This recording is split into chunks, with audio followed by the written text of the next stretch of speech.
of PTR Tool Time, your industry podcast, tools, reviews, and stories.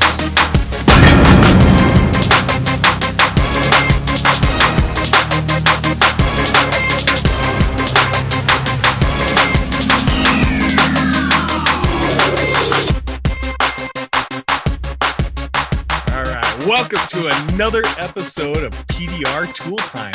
Tonight is episode 159, and it is being brought to you by Hogglue, Magnatech Matte, Mobiletech RX, CBDDirectoils.com, and our good friends over at Edgy Tools. Who are you? Hey, guys. Well, actually, I don't know. After I rattled all of that off, we're starting to get so many people sponsoring this. By the time I rattled all of that off, I thought I needed a cheat sheet or something scrolling onto my screen. But all right, I'm alongside my friends and fellow hosts, Daniel Grom, Vince D'Alessandro. I'm John Renstrom, and tonight we have a special guest, Derek Klein with Hail Trace. Yes. Good evening, gentlemen. Good evening. How are you guys doing tonight? Doing good. How you doing, Derek? Nice to meet you. Great. Yeah, great night. Good. Excited. Great to meet you. We before we get into our topic of our show with Derek, we have a few things that we have to rattle off because there's a whole bunch of things coming up here in the next current events, man. We got like a calendar now. We have a calendar for the next 2 months of a whole bunch of stuff going on in our industry that you guys want to get to. 3 out of the 4 of us on this podcast right now will be at the next one, which is March 8th and 9th, the Hail Expo 2019 in St. Louis, Missouri. And that's put on by Ryan Hampton and his crew over there of the 300. I'm going to be there. John's going to be there. Derek from Hail Trace is going to be there. And I think all 3 of us are talking at one point. Yeah, I believe so. And that's going to be at the Hollywood Casino. Yes. Just on the west side of St. Louis. Yeah. And then the day after that, we will be doing an IMI training, myself and Kevin Andrews. He's flying in for the expo as well. And that's going to be held at Dentzilla, and that's Stephen Dyke's place in St. Louis, Missouri as well. So it's only moments away from where the expo is going on. That'll be Sunday. So, Daniel, you want to take a couple of these other ones? Because there's a whole bunch here. Yeah, April 15th and 16th, IMI qualification, DCC Hail, Calgary, Canada. That's right. I'm going to Alberta, Canada. Go hang out with some Strange Brew guys up there, the McKenzie brothers. That'll be a good time up there, though. Calgary's, I guess, is an extremely beautiful place. I might actually have to see if you're not a hoser. Hoser, eh? Oh, yeah, hey, hoser. You hoser, eh? Isn't it strange?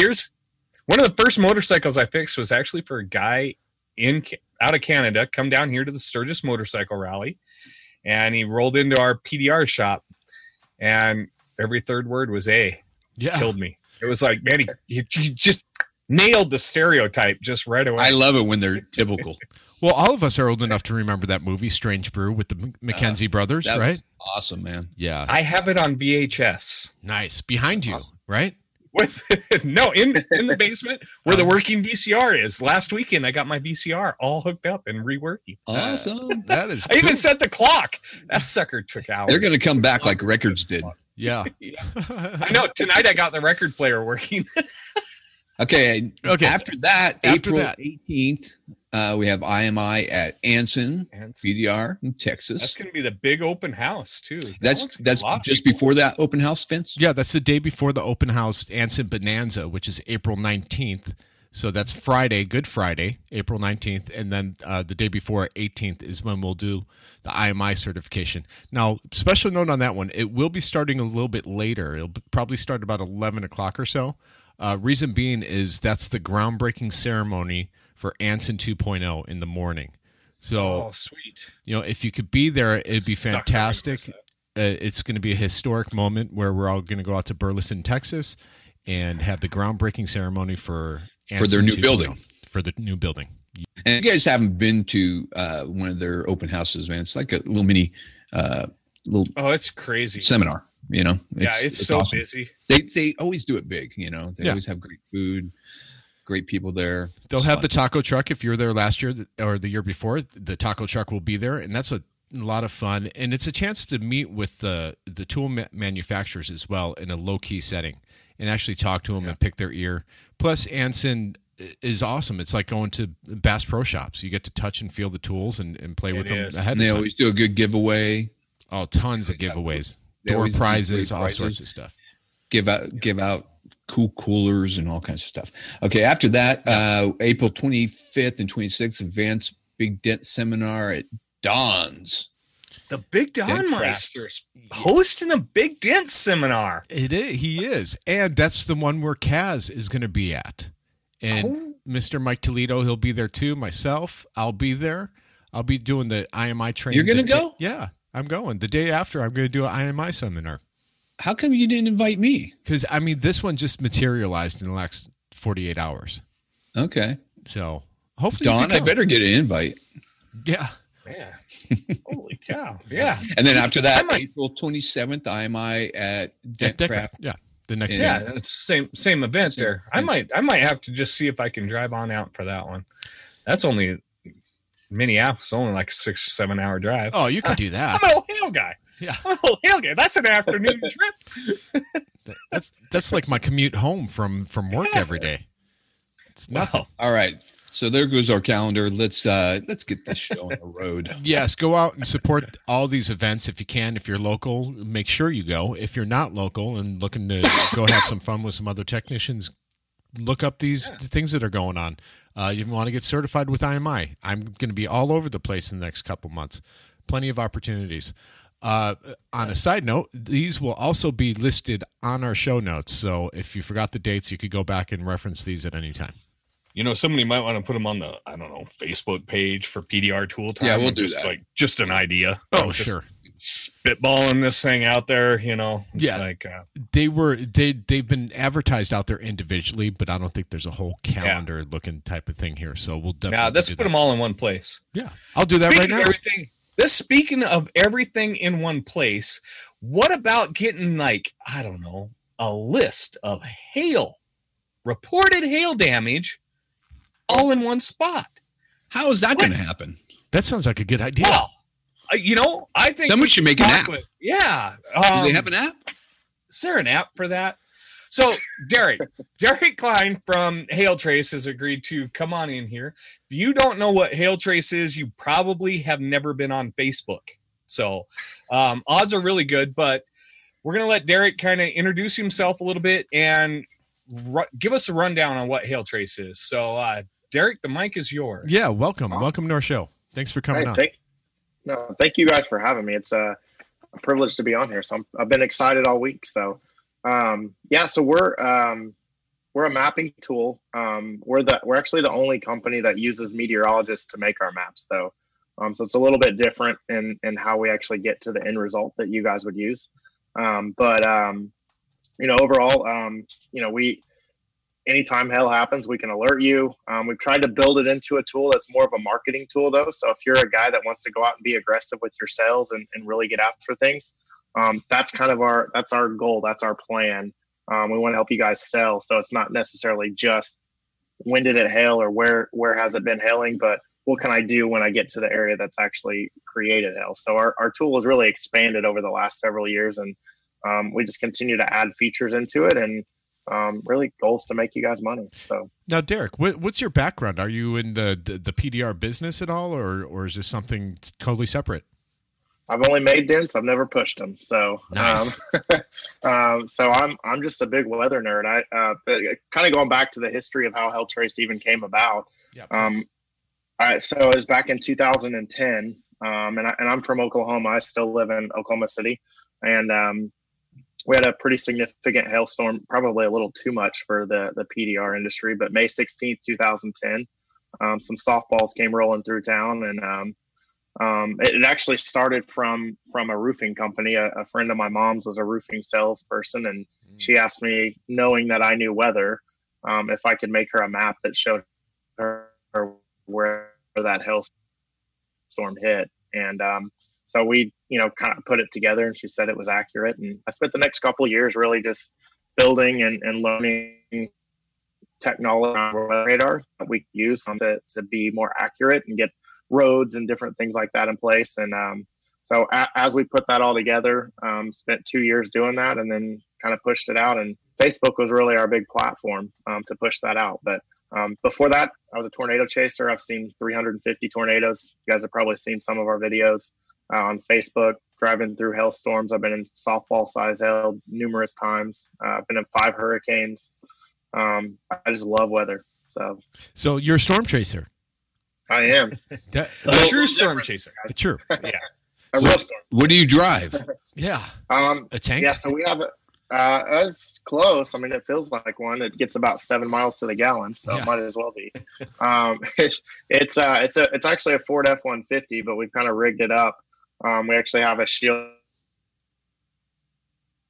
Oh, we lost him. from busting out our windshield. And then we actually, right? Oh, am I still there? Yeah. Yeah. Okay. You have a steel what?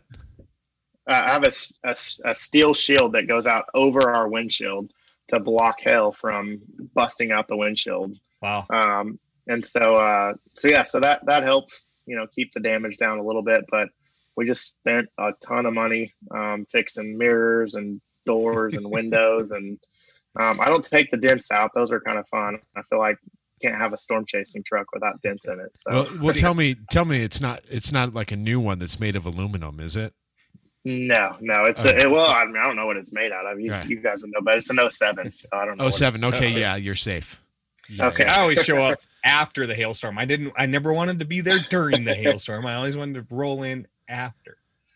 Yeah, I find cool. that you guys enjoy the live video when we're in them. You guys like that for some reason. I don't know what it's about. Oh yeah, but that's because everybody likes to watch NASCAR for crashes too. It's right. It's literally pennies from heaven when we're watching that. It's like, wow, look, there's like dollar bills coming out of the sky. Yeah, we don't see hailstones; we see dollar bills. So let's talk a little. Let's talk a little bit of weather. So you've been into weather. What's your predictions for? I know you've had some videos up there. You've talked about it. Let's talk about your predictions for this coming hail season. Oh, before you start, I'm going to give you my prediction. This is going to be the biggest hail year of all time. Okay, that's my prediction. Okay, because I quit chasing hail. No, this is my gut feeling. The weather, the way it is, and everything. I mean, I'm being flooded out right now. I'm next to the Russian River. I'm a quarter mile from the Russian River, so we've been flooded out. It's raining like crazy, so we got weather like crazy. So and then down here in Southern California, this is the first February ever that Los Angeles has not hit 70 degrees ever on recorded history. So there's definitely weather changes. So okay, now let's hear from the expert. What's your prediction? I was curious what what you guys were going off of there. So I like what you guys had to say. I hope you're right and I'm wrong then, I guess. Right? Well, I could tell you this though, like I watched the news today and they said 1878 is when they started recording the weather in Southern California, and they've never, since they started recording it, has never been not 70 degrees in February. And this is the first time ever. Interesting. Today was the last day, so you didn't do it today. So. Nope, didn't do it today. I was in Las Vegas last week for a trade show, and while I was there, it snowed. And it was actually the first time that it had snowed in downtown Las Vegas, like in downtown. Yeah, that was crazy. First time in recorded history, yeah. And I was there. I was like, what are the odds of that? Like, we finally had a normal February for South Dakota. I mean, it was finally cold the whole month. I feel sorry if you're in South Dakota. I've been complaining all day today in Oklahoma, where it's 25 all day and was miserable. Oh, we were the same in South Dakota. I stared at it from my window. Yeah. I figured it'll be a big banner hail year because I quit chasing hail December 31st. So that means 2019 was going to be just a bombing year. Right. The next 2011. Yeah, exactly. So, all right, let's hear what you have to say. So that's kind of the banner year that most people go off of. 2011 or 2008 are kind of the two biggest years, and I feel like the PD is a little little bit more in touch with like what a good year is. The contractor world's not as much because sometimes they stay localized in their local areas. So, you guys are bouncing around from storm to storm. So the reason for the weather patterns that you guys have been seeing, we're in what's called a Medecky El Nino. And what that is it's all based around the Pacific Ocean. And so what we're seeing is we're seeing, so there's an El Nino, and then there's Medecky El Nino, and then there's La Nina. So there's a couple of different phases, and then there's just neutral, which is nothing. An El Nino is when the warm waters in the Pacific Ocean are basically pushed up. So above average water temperatures are pushed up against the South American coast, and then they kind of fade out as you go across. And then we have below average on the Australian side of things. A Medecky El Nino is where it doesn't quite push up against the South American coast. It's actually a little bit more centralized. And then you have below average on the Australian side. And then a La Nina is the opposite of that, where you have the warm water on the Australian, on the South American side. Now, what's interesting is it's actually caused by a change in the trade winds. Oh, my internet's going to go in and out. Hopefully you guys can still hear me. So it's caused by a change in the trade winds and what direction the winds are actually blowing. And so it actually affects all of our patterns here in the U.S. Going into this year, it was a fairly weak Medecky El Nino, though, so it wasn't a real strong one. But I will say the interesting thing is that the patterns that we've had in the U.S. has been more like a stronger El Nino that you would see. So typically, an El Nino season, you see below average temperatures in the West, no 70 in LA, right? And then you see a really, really wet pattern in the Southeast. And I didn't catch where you're at, but I'm assuming in the Southeast with all the flooding that you're talking about. No, I'm in Northern California. Northern California? Well, then, too. But in the Southeast, it's flooding, Alabama, and a lot of those areas as well. So typically that's a pretty typical El Nino pattern. And that's kind of the pattern that we've been in. So what we want to do is we want to go back and we want to look at some different things. So we're going to take a look at the drought across the U.S., which the U.S., the Southwest has been the area of the drought. So you got Utah, Colorado, New Mexico, and Arizona have been in a pretty strong drought. And so we're going to look at that. And then we're going to look at what's called the Julian oscillation, which is like it's basically a pattern of the lows in the north. And so we look at that. So we're going to look at all these different things, and then we're going to try to find years that actually match those weather patterns. So what patterns do we have going on right now? And then what other years have actually matched up to those? We found a whole bunch of years like in the 50s, the 60s, and the 70s, but unfortunately we don't have a whole lot of severe weather analog data to go off of. I can go back and look at the hail reports from 1965, and it's going to show 1,000 reports in the U.S., which we do that in a month now on a slow year. Yeah. So you don't really have a whole lot to go off of. We found some vague analogs that were okay, and those were 2003, 2005, and 2008, I believe. And so, which 2008 was obviously a really great year. So 2003 and 5 were a little bit less on that poll. So what we saw was we saw the drought in the Southwest should allow some capping to actually, so some warm air aloft to basically float out into the plains. What that allows is it allows the atmosphere to become unstable. And so once you overcome that cap, you typically get really good hail. Right. What we typically see in the Southeast on an El Nino is a really high amount of precipitation, which actually limits the instability. So we can get hail. We just don't get as much typically because it's just too rainy. So we want, in order to produce hail, we want temperatures in the 70s and 80s, and we want it to kind of get soupy and nasty outside. And typically in an El Nino, you see too much activity, too much convection. And so we don't see as much. The last really good El Nino was 2015, which was a garbage hail season. Yeah. This one's a little bit different. It's a weaker El Nino. And then with the drought in the Southwest, basically what we're getting at is we think the plains, specifically the Western plains, which is not ideal for if you're looking for population. But we're going, like I-35. So Dallas, Oklahoma City, maybe even all the way up to Kansas City. back to the west, active weather's So actually Tornado Alley is really going to get its more of a normal year. I mean, it's been kind of quiet these last few. Yeah, Oklahoma has not been hit in forever, and they usually got hit every year.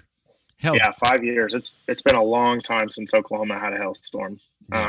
You know, a good one at least. So I guess I have one other question going right along with everything that you were saying and talking about those differences. Now, I have a friend who works for a major electric utility. Yes. So we've been discussing this grand solar minimum that we are about to enter, or some would argue, you know, we're in the start of. What effect do you think that's going to have? You know, I don't know a lot about that stuff, so that would be a tough one for me to comment on. Okay. I would expect that it's probably not going to have a huge play on it. I don't think it's going to play a big role. Okay, not a big role in the weather. No. Okay. I mean, I think you see that in communication stuff a little bit more, but but I don't think it'll play a big role in the weather. Okay. Yeah, the reason why he talks about it is he works for a major electric utility, and because of the wires that wrap all the way around the earth now, that generates, every time there's solar flare-ups, it actually generates, the earth generates its own electricity, and electrical utilities have to back off on power generation. Oh, interesting. So I don't know who all knew that and who doesn't, but yeah, electric utilities actually have to pay very close attention. So this grand solar minimum we're about to enter, they're all gearing up for that. Let me ask you a question, Derek. What determines the size of hail? Yeah, so I mean, there's a lot of things, but the overall, like the easiest, like break it down into one simple thing, it's the updraft in a thunderstorm. So it's the lift that is going on in a thunder. The larger the hail, and so the way. Can you repeat that? You're breaking up there. Yeah. Your internet. Yep. Sorry about that. Yep. The stronger the lift, the bigger the hail, and so that's air rising in a thunderstorm. So as that air lifts, it enables it to hold up a hailstone. So typically in a thunderstorm, the way that you're going to see it, and sometimes the output of what a hail swath looks like doesn't show this properly, especially if it's from an algorithm based product, but. So what will happen is you'll typically see rain, and then you'll see rain and small hail, and it'll be heavy rain and small hail, and then you'll see heavy rain with moderate size hail, then you'll see lightning rain with larger hail, and then you'll see all hail and then nothing, and it just drops off. The reason for that is the updraft is where the largest hail is, and raindrops can't fall because they can be floated. So, am I cutting out again? Yeah. Okay. Let's see here. Let me see if I can switch here. One of the most interesting ones that I saw was in Gillette, Wyoming. This would have been, I think, in 2010. The updraft was so big that they were larger than golf ball. They're just a little bit smaller than baseball. Hit in one edge of town. No rain.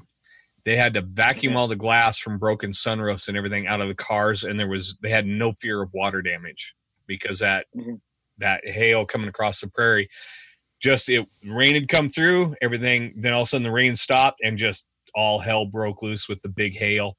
And for all the hail chasers out there that was at that storm, I mean, those were good beat cars. I mean, you had to be down in Texas, you know, on the west side, our east side of Dallas. Okay, let's sum this up with your prediction.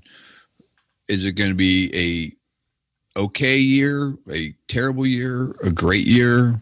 What do you predict? Average. Yeah. So we said, our overall forecast, we kind of broke it down into quadrants, and then we did overall. So overall, we thought near average to slightly below average this year. Last year was well below average, so we're going to see. It's going to feel a lot better than what it was last year.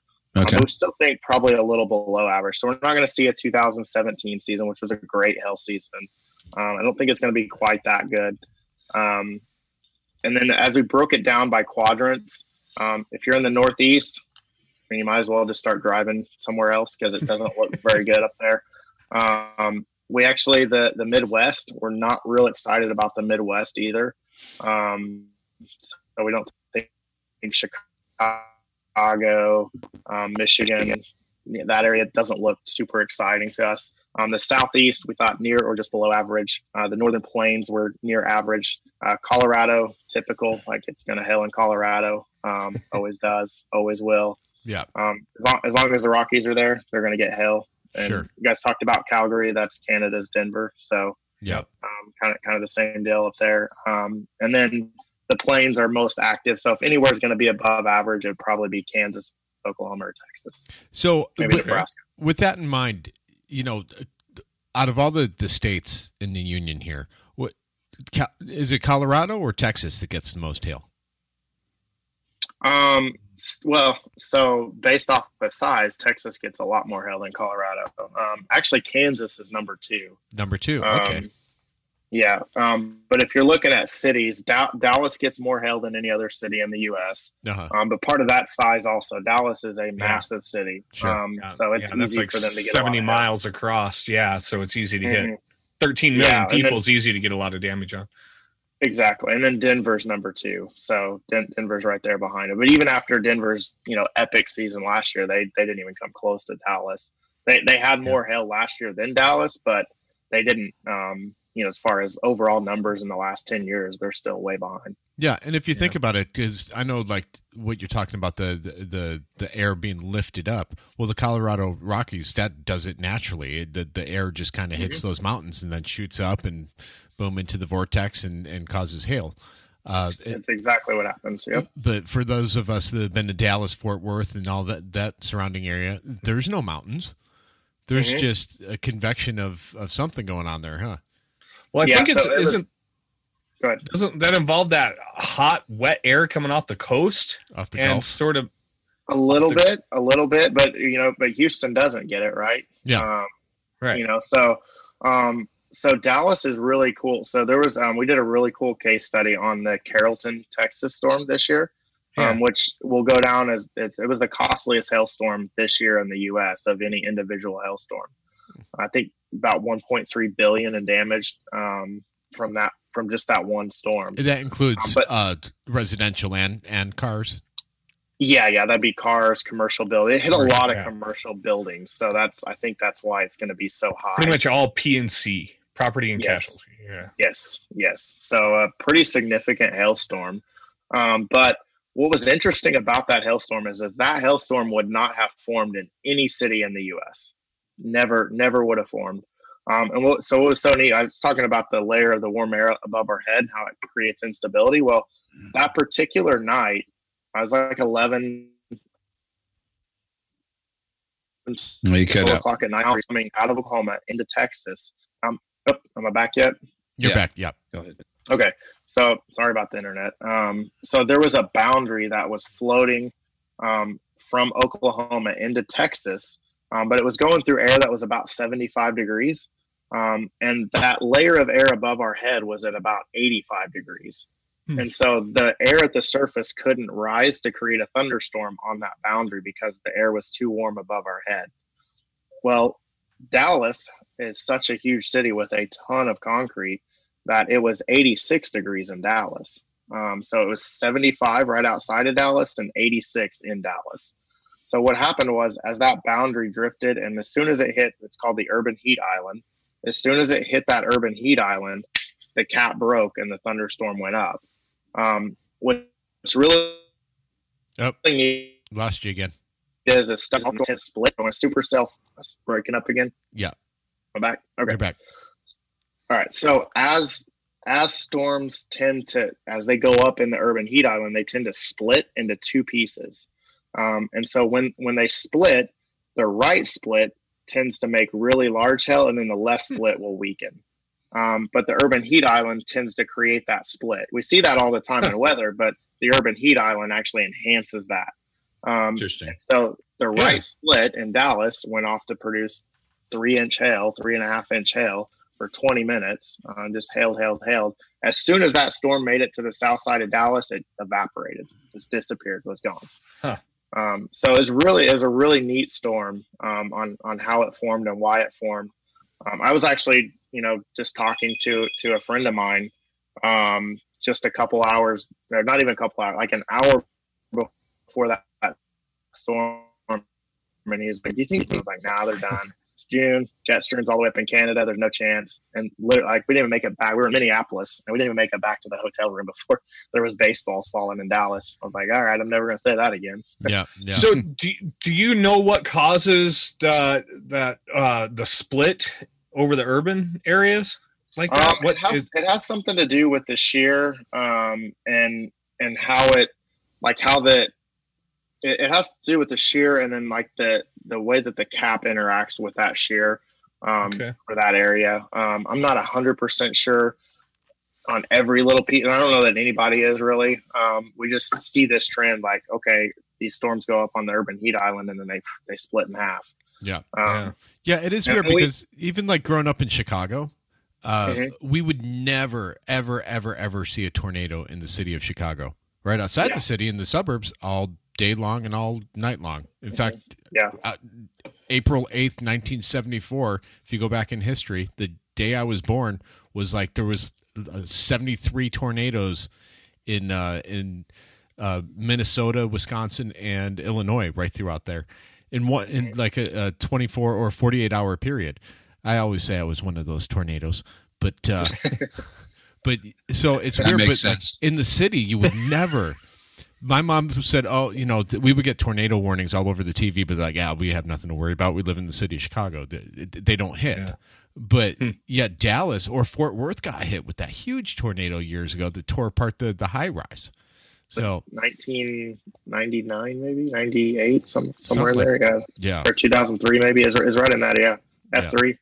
F3. Obviously, Oklahoma City gets our big tornadoes as well. Yeah. Chicago's in the Lake Michigan's actually what hurts Chicago, or helps Chicago, however you want to look at it on the tornado side. Right. So the lake is typically pretty cold. Yeah. And so tornadoes don't like cold air. So, and as a storm would come into Chicago, the storms have inflow, so they're actually sucking air into them. Yeah. So as it comes in on Chicago, eventually it's going to start sucking air in off the lake. Right. So it's actually going to cause the air to cool down. And that's kind of our fear for Chicago this year, while we're not forecasting a bunch of hail. Not saying that it won't happen. It just takes one anomaly to make it happen. But the lake is really cold because it's been pretty chilly up there. So and it's gonna, we've got another really strong Arctic blast coming down this weekend into next week. Yeah. And so it's just gonna enhance that really cold water. And so there's going to be some cold air coming off that lake for a while. Yeah. Now, let me ask you this. So, I'm going to go chase hail this year. Yes. And so I want to know where the storms are, and I'm going to get your app, which is called what? Okay. Hailtrace. Hailtrace. Yep. And so how do I use your app? So we actually just launched a brand new version of our app too. So I think a lot of people are going to really like it. Last week it actually launched. And so it's super. So you can literally just click a spot on the map and it'll tell you any storm that's hit that location. You can do radius searches. It will also alert you to hailstorms. So the nice part about our alerts is that they're not automated, which means a meteorologist is actually sending you the alert. So there's some verification that goes in there, but they're still live. You're not going to be delayed. But our goal is to not send you all the way across the country for something that's garbage. I'm not saying that we're going to be perfect on that, but it's just that are there to help you. You can even call them if you want. They'll tell you, I'm kind of 50-50 on that one. That might have been soft. I can't, we didn't see a lot of stuff that just gets us fired up. It looks like an okay storm, but maybe you shouldn't drive all the way to Richmond, Virginia for that storm. So that's kind of the one thing about our app. So what kind of information is the app giving me? Is it giving me? It's going to give you size, duration, how long it lasted for, wind speed and direction. In addition to that, we've built in some features that allow you to, let's say that I wanted a list of every address that was impacted by the storm. I could get you a list of every single address that was just impacted with hail. Population. How about population? Yeah, population. So we're going to get you the population around that. I'm going to get you the names of the people that were impacted by the storm. I'm going to get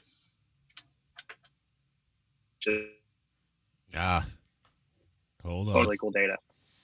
Now that's just under.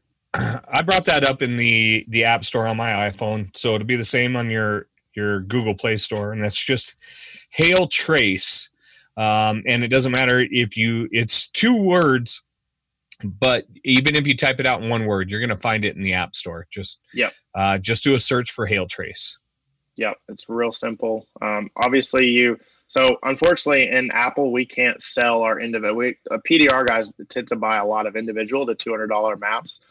They don't allow us to sell them in the App Store. So it's an Apple deal.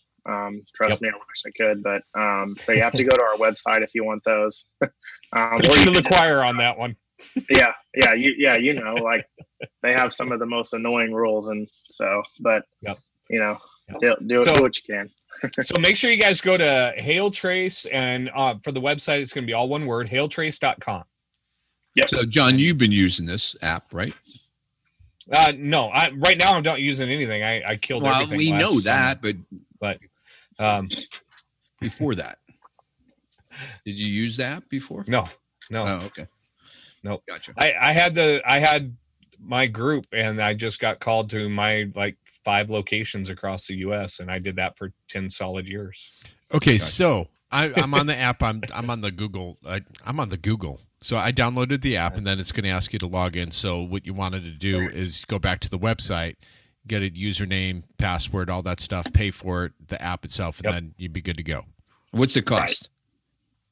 So you can buy the individual maps for $200 a piece when those come out. Most of our customers like to subscribe, and that just depends on how your company's operated. So that could be anywhere from $700 a year, all the way up to $4,300 a year. So it just depends on do you want to know the names of every person that was impacted with hail and the phone numbers? That's an add-on cost. But we can do free demos with you guys if you guys want to see. We'll even share some of the storms that we've mapped in the past if you want to see the accuracy behind them. I will put my map up against any of my competitors. Yeah. You want to see their map compared to mine and what we're all about it. This was a big reason why I also wanted to get you on here, Derek. So for those of you that, we all know that dent guys have, and especially hail guys, we have a tendency to be extraordinarily cheap. It's like, okay, but it's the same underwear I had in high school and I'm 45.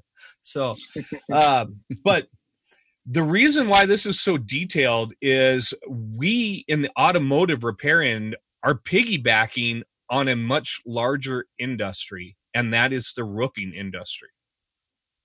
So this is why they have those addresses. For those of you that have salespeople, $4,300 on a massive hailstorm is nothing. Nothing. To get names, addresses, and phone numbers of everybody that got hit, that's everybody who's directly affected by that's like putting an entire list of customers. All you have to do is sell it to them. Tell them why you're the best one to repair their car. Yeah. How good of a salesman are you? Yeah. And we've even built in the ability to okay, so I go up to this house and they're not home. You could drop a pin that says I'm not home or they're not home. Or I need a follow up. So it's a sales tool. You can I need to follow up with this person. I could build lists. Let's say, based off a home value, I can get an idea of what the cars might look like, right? So I want a list of all the $250,000 homes that were impacted with golf ball size hail. I could produce that list for you within minutes of a hailstorm. And so it's going to keep you out of the RV parks. You're not. Right. Yeah, if it hits across, your average trailer park, you're not going to go in there looking for a 76 Pacer to see if you can do some hail repair on it. You want to know where. Those are pretty rare now. They can make big money. Especially if they have flames on it. Yeah, powder blue. Powder blue. But yeah, you're going to want to know a nicer neighborhood. You're going to want to know your customer base, and you guys have taken the legwork out of it. I've been kind of watching you guys. And so I was kind of pumped about getting you guys in here. And for those of you who have signed up for Mobile Tech RX, signing up for Hail Trace the same way. Go to their website, sign up, go to the App Store, download it, log in. Wow, but start doing your research now. You don't need to wait until it freaking hails and then go, I should probably do something. You're going to be already days too late. Yep. Yeah. Well, what I'm excited about too is you're going to be at the Hail Expo this coming week. This drops on Tuesday. So all of us listeners that are in the St. Louis area, you want to get a little bit more information on it. You need to get to St. Louis and to the Hail Expo and come and see Derek and his crew. I'm sure you're not the only one that's going to be there, right, Derek? Actually, I think I am for this one. I've got my team spread thin on this one, but I'll be up there, and I think we've got a table set up that I'm going to have, so we'll actually be able to demo the product. Yeah. So if you got questions, and I think I'm speaking on Saturday. Okay. We're going to talk about some weather patterns and all kinds of fun stuff. And the show is both Friday and Saturday, and then let's see, it's at 777 Casino Center Drive, Maryland Heights, Missouri. Hollywood Casino. Hollywood Casino. I'll go ahead and copy that over so they can put that in the show notes. Worst case, you're at a casino, right? Exactly. Can't get too bad. Yeah, and then if you go to hailexpo.com, that's the site where you could get discounted rates on hotels if you're traveling to it. They have good discounts going on. I'm going to be there Thursday through Monday. You're in for the long haul. Are you guys only doing one IMI or two? We're doing one IMI on Sunday. The census was most people are not going to be. We did have Tuesday, Wednesday, but everyone was signing up for Sunday. So we ditched Tuesday, Wednesday. Thursday is going to be a meet and greet day, and then Friday, Saturday are the show days, and Sunday IMI, and then I'll be out of there. Back to the warmth of Southern California. It's probably still cold in St. Louis. So. Yeah, definitely. Yeah. Well, cool. Derek, we want to thank you for coming on. This is really interesting.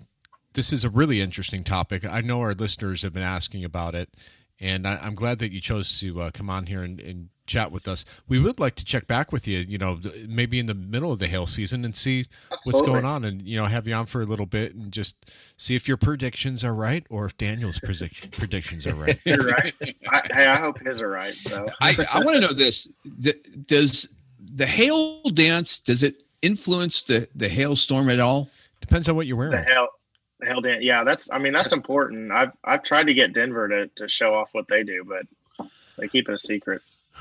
Yeah. Well, I know they use lots of feathers in their outfits. Feathers, and it's a pretty liberal state, so there's probably a lot of colorful colors. Well, normally I would say it was just God trying to smack up some hippies, but obviously San Francisco doesn't get beat with hail, so it's not that. Well, I like to say, all the flood places here in Sonoma County, only the liberal parts of Sonoma County got hit.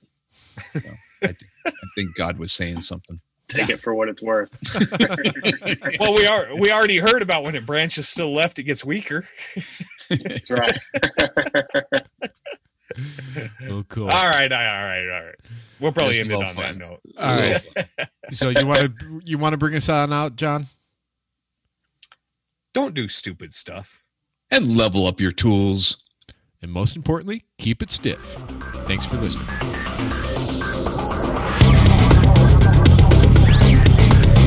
This has been another episode of PDR Tool Time.